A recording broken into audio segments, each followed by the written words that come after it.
Our next speaker who will point us toward the future is Justin Smith. Justin was a member of Sensicality, our literary magazine, and was a Merit Award winner in the White Bear Center for the Arts Right Now writing contest. He's the son of Michael Smith and Chris Schultz, and Justin attended Otter Lake Elementary School and Central Middle School. In the future, Justin will be furthering his education at Century College. Please welcome Justin Smith.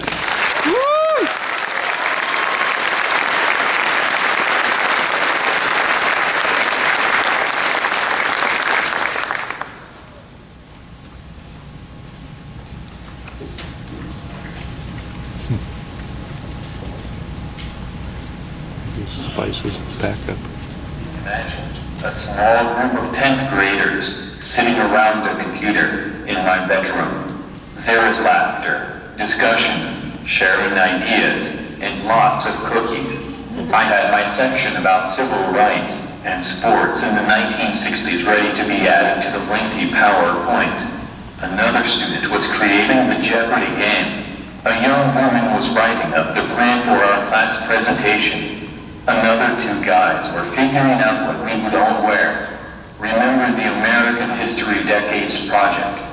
For me, this was an experience I will always remember because we all contributed to the project in meaningful ways to earn that A. In addition to learning about the 60s, I believe we all learned a lot more about teamwork, respecting differences, helping others, and knowing that each of us has so much to offer when working together towards a goal.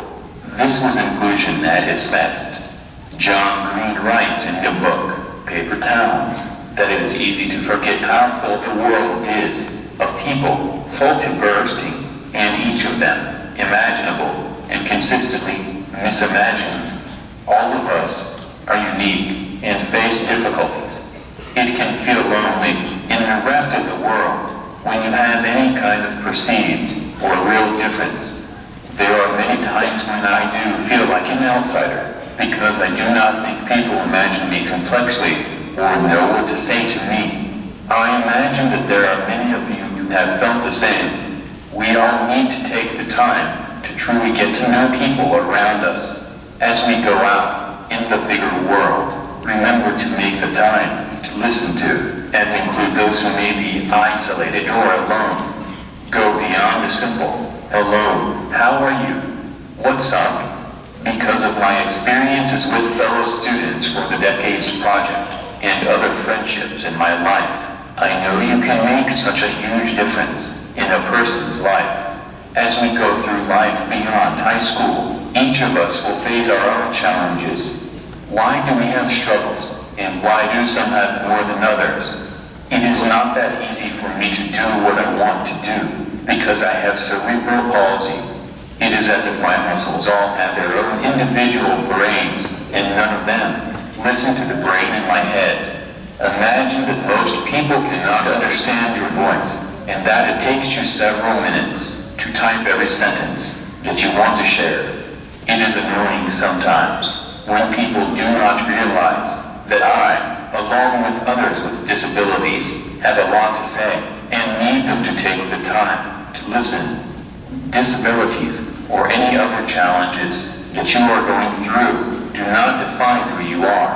I did not choose to have a disability, but I do get to choose how I live with it. When you find yourself up against obstacles in your lives, you get to decide how you face those challenges.